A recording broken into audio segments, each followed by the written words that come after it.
Hello, how you doing? I'm Ben Shields. It is the Daily Beat on KBay 103.9, hanging out with dailytrib.com news editor Dakota Morrissey. Dakota, how you been doing this week? I'm doing great, man. It's beautiful out. Yes, it is. A couple hot days, but then I think we see a cool front, at least for our standards, coming here this weekend with some rain, hopefully. It was chilly this morning. I let my dog out, and I was like, all right, it's coming. Yeah, I know, the 60s in the morning and then 100 during the day. Welcome to Texas. All right, Dakota, so golf carts in the city of Marble Falls. All right, so what is this? Well, the city, this is nothing set in stone. I want to make sure everyone understands. This is not even happening. There's no rules written yet, but the city is genuinely considering, could we have golf carts permitted to drive on city streets? It already happens to some extent because technically in Texas, you can have a golf cart on the street if you meet certain criteria. You got to live nearby a golf course. You need a little license plate, a couple other things. Lights, probably. Blinkers. Yeah, state-wise, you honestly live within 5 miles of a golf course and you have a state license plate, and that's kind of it. Okay. But the city is thinking, well, let's expand this to downtown potentially. What would that look like? Would it be safe? Would it be fun? You have the head of downtown and marketing, Aaron Burks, who just says, there's other places that do this on the coast. Like Port Aransas is a good example, Rockport, some of these other towns, where golf carts are a big tourist draw. It allows you to access the parks better. You can cruise around. It's a little more laid back than having to get in the car and do all Helps that. with parking, too. Helps with parking if you have designated parking. So she kind of laid out her case. If you wanted to do this, this could help kind of keep the downtown vital, create more business. People come to visit. They don't have to rent a car, things like that. The council definitely seemed interested, but like I said, nothing is set in stone, and they want to make sure it's going to be safe. Seems like the highest priority, and that we don't have swarms of rented golf carts, getting strewn about town. So there's some kinks to work out, but the city is genuinely considering, would this be viable in town? Now, are they going to be doing some studies, or what's the next step for the city? They basically asked the city attorney, hey, are we able to restrict, rentals? They asked for studies on accidents. How common are accidents in other cities that do this? How do they regulate it? So basically that meeting, which was this past Tuesday, ended with, hey, go get us some more data, some more statistics. We want to make sure this is going to be safe, and we want to make sure that we don't get overrun with golf cart rental companies, essentially. All right, so golf carts possibly in Marble Falls. Read more about it, dailytrib.com, and please subscribe, dailytrib.com/subscribe. All right, so let's stick with the city of Marble Falls. Longtime city manager Mike Hodge has retired, and a familiar name in Marble Falls taken over for him. That's right. Mike really kind of guided the city the last 10 years through some big things. The population's almost doubled in that time. There's a lot that's happened. Property values have skyrocketed. New developments. Some enormous changes have happened while he's here. He kind of helped put together, not even kind of, he's a huge player in creating a new wastewater treatment plant that's going to allow Marble Falls to, grow well into the future.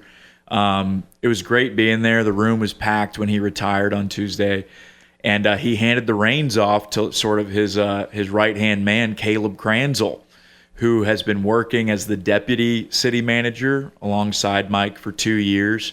He was the assistant city manager before that. He was the director of development services before that, and on and on.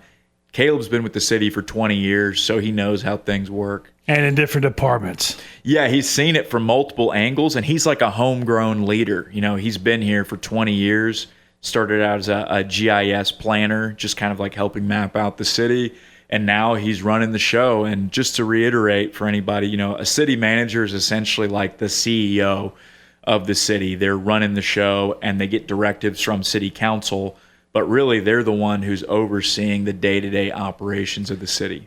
All right, so read all about the transition in leadership for the city of Marble Falls at the city manager position, dailytrib.com. All right, so let's move to Granite Shoals.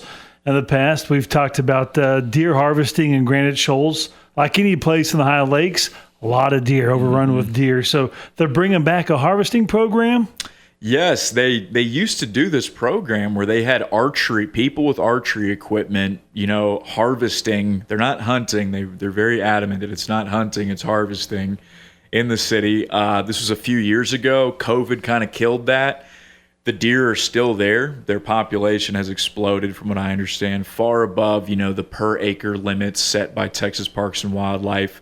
So they revamped this program, but to do that, they've had to spend the last 2 years counting deer, and that's shown that they have way above the normal deer limit. So that's going to start again this hunting season, which begins on September 27th. So they're looking for harvesters. Plans are in place. They have special sites around town. So this is something we've been covering for years at this point, and it's finally coming to fruition. And again, these are approved harvesters, people that the city approves, and that's all they're doing. If you have concerns about this, I highly suggest reading some of our Daily Trib stories on it, because they're very in-depth. You have to take tests on identifying deer. You have to be a dead-eye shot. You can't do it unless you pass an accuracy test.